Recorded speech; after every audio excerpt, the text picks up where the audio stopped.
딸들처럼이라는 제목으로 말씀 나누도록 하겠습니다.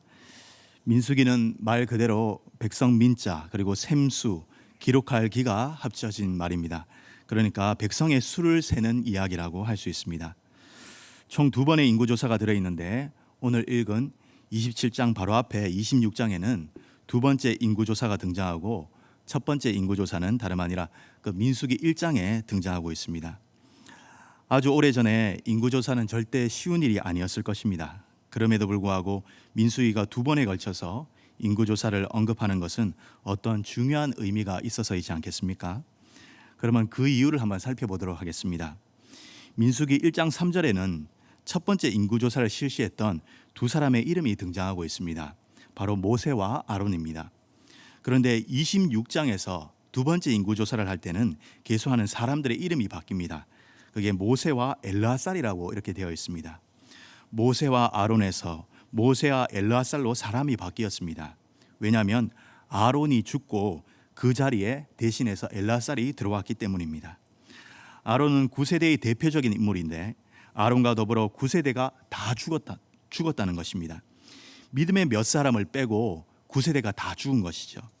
그래서 살아있는 다음 세대인 신세대의 인구조사가 다시 이제 실시가 되는데 그게 26장에서 나오고 있습니다. 그러면 결국 무슨 이야기냐면 몇 장까지 9세대가 다 죽었다는 이야기인가요? 두 번째 인구조사를 하는 26장 직전까지, 다시 말해서 25장까지 9세대가 다 죽었다는 이야기입니다. 출애굽한 9세대 200만 명이 넘는 사람들이 모조리 다 진멸되는 역사가 펼쳐졌다는 것이죠. 참 안타까운 일입니다. 그렇다면 26장 신세대 인구조사가 끝난 이후 27장부터는 누구의 이야기라고 할 수 있겠습니까? 바로 9세대가 다 죽었으니까 신세대의 이야기라고 보시면 되겠습니다.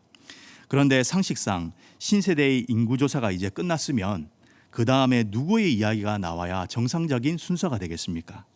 논리적인 순서를 한번 따져보시면 신세대 전체 인구조사가 이제 완성되었으니까 이제 신세대를 이끌고 나갈 새로운 리더, 믿음의 사람이 등장해야 되지 않겠습니까? 그가 누구인지는 우리는 다 이미 잘 알고 있습니다. 모세의 뒤를 이을 여호수아입니다. 그래서 여호수아 이야기가 27장 18절에 보시면 여호수아를 세우는 이야기가 나오고 있습니다. 그런데 한번 생각해 볼 것은 우리 생각에는 신세대 인구조사가 끝나자마자 26장이 끝나자마자 27장 시작에 곧장 백성을 이끌고 나갈 여호수아 이야기가 나와야지 논리상 맞지 않겠습니까? 그래야 정상적이고 논리적인 순서인 것 같은데 하나님은 그 순서를 깨트리십니다. 26장 인구조사 이후에 27장 시작에 곧장 누구의 이야기를 다루십니까?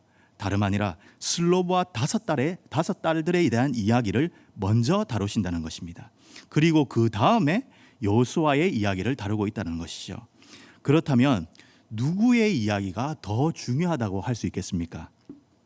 다름 아니라 신세대를 이끌고 갈 여호수아를 세우는 것보다 슬로브와 5딸들의 이야기가 더 중요하다는 것입니다. 그래서 신세대들에게 이 5명의 여자 이야기를 먼저 해주고 있다는 것입니다. 그러면 왜 리더 여호수아를 세우는 이야기보다 이 슬로브와 5딸들의 이야기가 더 중요할까? 그 이유를 한번 찾아가 보겠습니다. 그 이유는 이 신세대들을 가나안 땅으로 이끌고 갈 지도자는 표면적으로는 여호수아인지 모르지만 가나안 땅으로 인도할 진정한 영적인 힘은 바로 이 슬로브와 5딸들의 마음속에 가지고 있는 믿음의 신앙이라는 것을 성경이 말하고자 하는 바입니다. 왜냐하면 9세대가 지도자가 없어서 죽은 것이 아닙니다. 10명의 악평했던 가나안 땅을 악평했던 사람들의 그 불신앙을 9세대 전체가 마음에 품어버렸기 때문에 죽은 것입니다. 그렇다면 이제 신세대는 이제부터 하나님을 신뢰하는 참된 마음을 품어야 되지 않겠습니까? 그뿐만 아니라 이것을 뒷받침해주는 근거가 있는데 바로 구조적인 이해입니다. 슬로브와 딸들의 이야기에는요, 오늘 읽은 민수기 27장에도 나오지만 민수기 맨 마지막 장인 35장에도 나옵니다. 그런데 35장은요 다른 이야기가 아니라 오늘 읽은 이 27장의 이야기의 연속성상에 있는 이야기들로 구성됩니다. 그래서 27장의 속편이자 후속편 이야기로 36장이 등장한다는 것이죠. 결국 27장에서 벌어진 아버지 기업 상속 문제에 관한 사건이 36장에 가서야 완전히 해소되고 긴장이 풀리면서 아름답게 마무리됩니다. 원래 27장 사건과 36장 사건은요, 하나의 흐름을 가지고 있는 이야기로 볼 수 있는데 27장과 36장 이야기를 한꺼번에 연결해서 기록해도 전혀 문제가 될 것이 없습니다. 그런데 27장과 37장을 나눠서 보게 하는 것은 의도적인 이 저자, 우리 하나님의 구상이라고 볼 수 있습니다. 하나님께서 모세를 통해서 슬로바 딸들의 기업 상속 문제를 나눠서 전반부는 27장에, 후반부는 마지막 36장에 기록하게 하신 이유는 도대체 무엇일까요? 가만히 보게 되면 뭔가 보이는 게 있습니다. 슬로바 딸들의 이야기는 26장 신세대 인구조사가 끝난 직후인 27장에 신세대의 이야기의 출발선상에 등장합니다. 아주 의도적입니다. 의도적으로 맨 앞에 다룹니다. 신세대 이야기를 그 다음에 민수기 36장은 신세대 이야기가 끝나는 그 36장에 다시 한번 슬로바 이야기를 다룹니다. 결론이지요. 아주 의도적입니다. 신세대의 신세대 이야기를 슬로바 딸들의 이야기로 시작하고 그리고 마감하고 있다는 것입니다. 그리고 그 안에 하나님이 28장부터 35장까지 그 안에 전부 누구의 이야기를 집어넣을까요? 다름 아니라 신세대의 이야기를 그 사이에 전부 집어넣고 있다는 사실입니다. 그러면 신세대 이야기를 누구의 이야기로 감싸고 있다고 볼 수가 있겠습니까? 슬로바 딸들의 5 이야기로 감싸고 있는 것입니다. 슬로바 5 딸들의 이야기로 시작하고 슬로바 5 딸들의 이야기로 마감하면서 신앙의 테두리를 형성하고 있다는 것입니다. 성경은 이 여성들이야말로 신세대들의 신앙의 울타리이고 테두리라는 것을 말하려는 것입니다. 이런 구조를 통해 하나님은 신세대가 이들의 믿음의 모습과 신앙 안에 있으면 된다라고 말하는 것입니다. 반면 이들의 모습 밖으로 넘어가서는 안 된다라는 말이기도 하겠습니다. 이 슬로바 5 딸들이야말로 신세대 백성들이 추구해야 될 믿음의 정신이다라는 것을 말하는 겁니다. 그러면 이 슬로바 5 딸들의 이야기가 무슨 의미를 가지고 있을까? 신세대들에게 가장 먼저의 믿음의 번호표로 주어진 이유는 과연 무엇일까? 사연이 있습니다. 이 슬로보아시라는 사람은요, 아들이 없었습니다. 딸만 5이었습니다. 딸만 있기 때문에 어디에서 제외됐냐면 가나안 땅을 분배받는 기업 명단에서 슬로보아과 슬로보아스의 5 딸들의 이름이 제외되기 시작됩니다. 그래서 이 딸들이요, 모세와 엘르아살 앞으로 나갑니다. 우리 아버지가 반역하는 무리에 들어가지 않았습니다.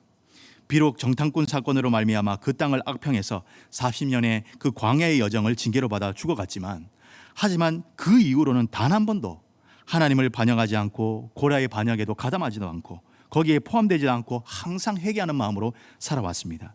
그런데 우리 아버지가 아들이 없다는 이유로 명단에서 제외되고 기업을 물려받는 그 명단에서 제외되고 우리도 딸들이란 이유 때문에 기업을 상속받지 못하고 제외되는 것은 이것은 불합리한 일이라고 생각됩니다 라고 이렇게 말하면서 모세와 엘르아살 앞으로 나온 것입니다. 그래서 저희들에게도 우리들에게도 기업을 물려주십시오. 우리들에게도 땅을 물려주십시오. 그리고 그 땅은 우리 아버지 땅이고 우리가 물려받을 땅입니다. 이러면서 모세와 엘르아살 앞으로 나갔던 것입니다. 어느 학자는요, 구약에서 자신의 기업과 그리고 기업에 대한 그 권리를 지키기 위해서 불리한 상황 속에서도 당당히 나섰던 여인을 창세기 38장에 나오는 시아버지 유다와 동침한 다말 그리고 슬로바 여인들 뿐이다 라고 이렇게 말하면서 이들의 당당함에 놀랬다고 말합니다.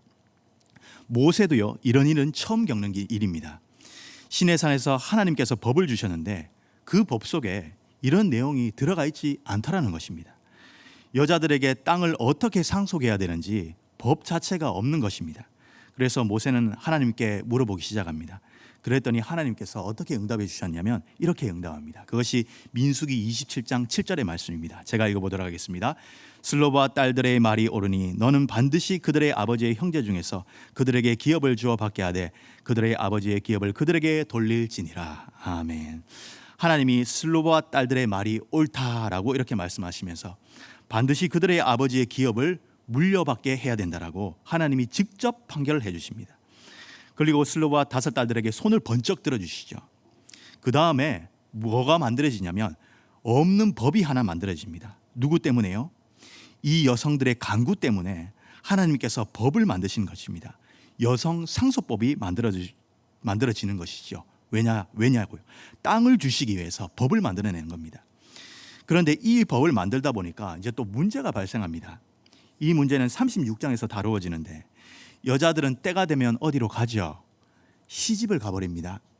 옛날에는 남편을 따라가지 않았습니까? 그래서 슬로보아스는요, 므낫세 지파인데 만약 다른 지파로 시집을 가게 돼버리면 다른 지파에게 기업이 땅이 흡수가 돼버립니다.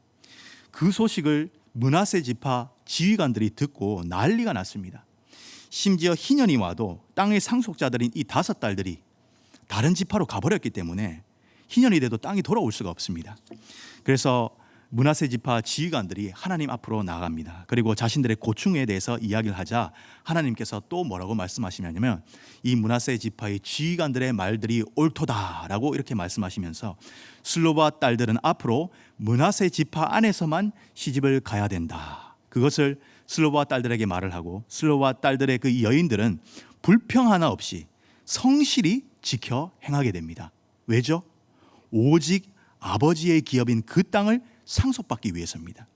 그래서 결국 자신의 지파의 기업, 자신의 아버지의 기업을 잘 지켜서 다음 세대에게 잘 물려주게 된다는 이야기입니다. 그런데 사랑하는 성도님 여러분, 오늘 살펴본 민수기 27장과 36장의 이야기는요, 단순히 남성 중심 사회에서 여성의 상속권 보장 또는 인권과 평등을 보장하는 법이 만들어진 그 유래를 이야기하려고 적혀진 게 아닙니다. 이 이야기의 핵심이 뭐냐면 10명의 정탐꾼이 온 회중 앞에서 나와서 기업으로 주실 가나안 땅을 악평함으로 말미암아 그 소리를 듣고 9세대가 다 죽어갔다면 지금 신세대는 이 여인들의 소리를 듣고 생명을 얻으라는 말입니다. 9세대의 10명의 정탐꾼과 대조해서 슬로보아스의 5명의 딸들이 등장하는 것입니다. 이 여인들은 자신이 물려받을 땅인 기업을 갈망하고 그 기업을 지키기 위해서 믿음으로 반응하고 상황과 형편에 불평하지 않고 심지어 법조차 없는 일들이 발생했을 때 능동적인 개척 정신으로 상황을 대처하고 하나님의 약속하신 그 땅을 기업으로 약속받았다라는 사실입니다. 결국 신세대가 이 여인들의 삶의 모습을 따라가면 9세대와는 다르게 가나안 땅을 자기 기업으로 삼아 잘 물려줄 수 있을 것이다 라는 것을 말하는 것입니다. 앞으로 신세대는요, 가나안 땅으로 들어가서 약속의 땅을 차지해야 됩니다. 그런데 거기에서 어떤 일을 만나겠습니까? 하나님이 주신 법에도 없는 다양한 사건들과 상황을 만나게 될 것입니다. 가나안 땅은 우상이 판치고 세상이 점령한 것이 아닙니까? 그러나 그곳을 9세대처럼 악평하지 말아야 됩니다. 하나님이 약속하신 그 약속에만 의지해서 그 땅을 믿음으로 점령하고 약속의 땅을 자신들의 기업으로 만들어 나가야 됩니다. 누구처럼요? 슬로보아 딸들처럼 말입니다. 그래서 신세대들은 슬로보아스의 딸들과 같은 그 약속의 땅을 갈망하는 그 갈망의 마음들을 가져야 되고 또 하나님이 주신 우리 아버지가 남겨주신 그 기업과 전통에 대한 가치를 소중히 여기고 나의 것으로 여기는 그런 마음들을 품어야 된다는 것입니다. 그리고 어려운 상황 속에서도 능동적으로 개척하면서 그 상황을 이겨나가야 되는 사명들을 이 신세대가 갖고 있기에 누구처럼 마음을 품고 살아야 되느냐? 이 슬로와 5딸들의 마음처럼 품고 살아야 된다는 것을 성경이 말합니다. 뿐만 아니라 민수기 36장의 경우처럼 자신의 지파와 충돌이 일어날 상황 속에서도 지파의 지휘관들과 잘 조정하고 합당한 법 앞에 순종함으로 긴장을 해소하고 해결하면서 자신들의 기업을 잘 지켜나간 그런 모범적인 선례들로 신세대들에게 큰 귀감이 되어주고 있다는 것입니다. 그래서 슬로바 여인들의 이야기는 앞으로 가나안 땅으로 들어갈 신세대들이 맞닥뜨릴 많은 문제들과 긴장들을 어떤 태도로 해소시켜야 하는지를 모범적인 선례들로 보여주고 있다는 것이죠. 그리고 어떤 식으로 공동체의 단결과 전통과 기업을 물려받고 물려줘야 되는지를 가르쳐주고 있습니다.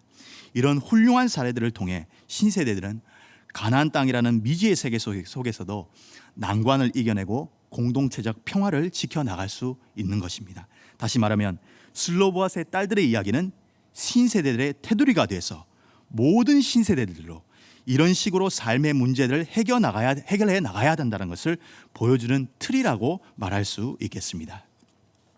하나님은 신세대들에게 불신앙 때문에 구세대들이 이루지 못한 미완성의 역사를 담대히 이겨나갈 수 있게 모범적인 선례들을 주시고 도전을 주시고 이 여인들의 믿음을 통해 길을 열어 보여주고 계신 것입니다. 우리가 또 한 가지 짚고 넘어가야 할 것은 뭐냐면 구세대와 신세대를 나누는 것은 단순히 나이 차이에 있는 것이 아니라는 사실입니다. 신학적이고 영적인 의미가 있다는 사실입니다. 왜냐하면 구세대가 광야에서 200만 명이나 넘는 사람들이 다 진멸된 데는 이유가 있다는 것이죠. 그 이유를 알면 다음 세대를 여는 이 신세대의 역할과 그들의 존재의 이유를 파악할 수 있습니다.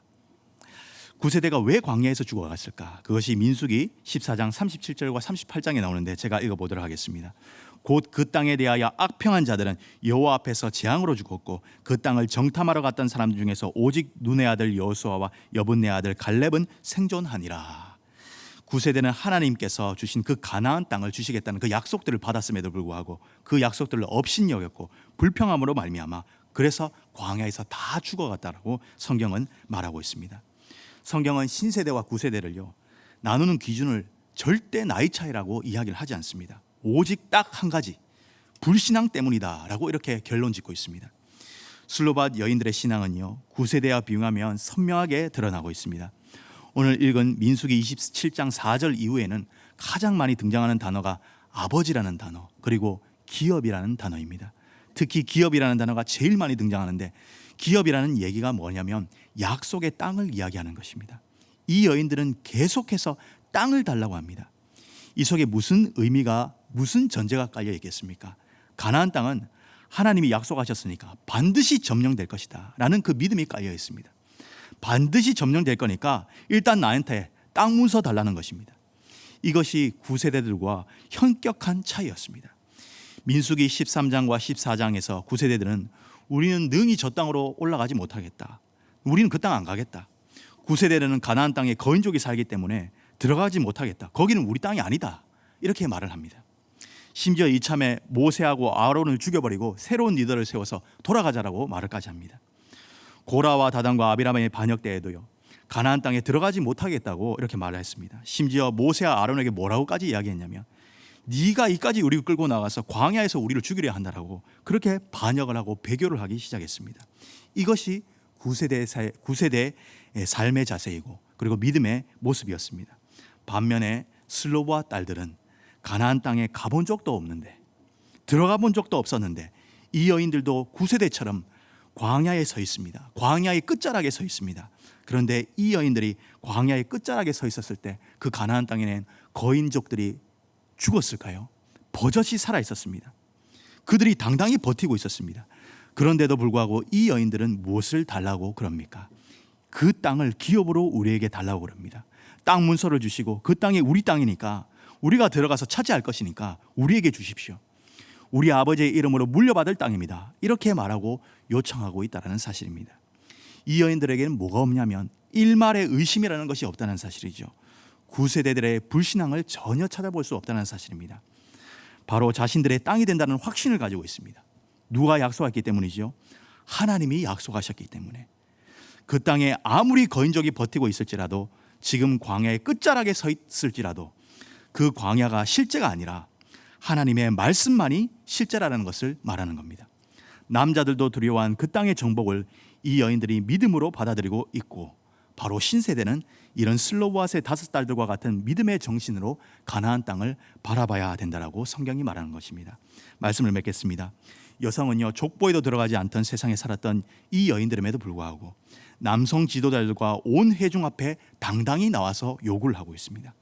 가나안 땅에서 악평했던 10명의 남자들과 다르게 이 딸들이 10아들 부럽지 않는 역사를 감당합니다. 이 여인들이 새 역사를 이끌고 가는, 다시 말해서 신세대 전체의 믿음의 주역이 되는데, 믿음으로 세워놓은 5딸이야말로 이스라엘 장정들의 마음을 이끌고 가나안 땅을 향해 가는 영적 지도자였다라는 것을 성경이 말하는 것입니다. 오늘 이 말씀들을 통하여 우리 성도님들이 다음 세대에 슬로보아 딸들의 이 여인들과 같은 신앙의 테두리가 되어주시고 아름다운 신앙의 선례들로 다음 세대들에게 기업을 물려주시는 우리 성도님들 되시기를 주님의 이름으로 축복합니다. 아멘. 그럼 우리 다 같이 찬양하도록 하겠습니다. 찬송가 435장 나의 영원하신 기업, 우리 같이 찬양하겠습니다.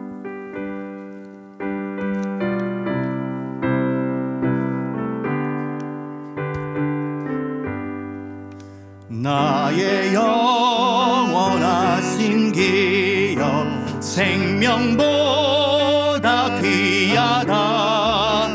나의 갈 길 다가도록 나와 동행하소서. 주께로 가까이 주께로 가오니 나의 갈 길 다가도록 나와 동행하소서. 세상 복이 아니람과 모든 명예 버리고 험한 길을 가는 동안 나와 동행하소서. 주께로 가까이 주께로 가오니 나의 갈 길 다가도록 나와 동행하소서. 어느 골짝 지나가며 험한 바다 건너서 천국 문에 이르도록 나와 동행하소서. 주께로 가까이 주께로 가오니 나의 갈 길 다가도록 나와 동행하소서.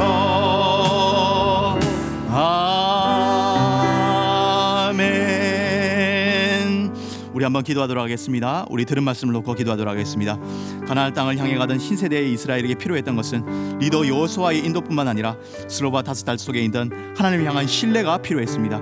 우리의 삶을 이끄는 힘도 하나님을 향한 신뢰임을 믿습니다. 오늘의 삶 가운데 하나님을 향한 신뢰가 시들어가지 않도록 기도하시고 하나님이 친히 우리 신앙의 울타리와 테두리가 되게 해달라고 간절히 기도하겠습니다. 또한 우리 자녀들이 신앙의 테두리 안에서 아름답고 풍성한 신앙의 유산을 물려받게 해달라고 기도하시고 우리 교회가 모범적인 신앙의 모습과 선례들로 다음 세대들에게 소망이 되고 하나님의 약속을 붙들고 약속을 놓치지 않는 신실한 믿음의 백성들의 모습을 갖게 해달라고 이러한 기도 제목 가지고 주여 한번 찾고 통성으로 기도하며 나가겠습니다. 주여.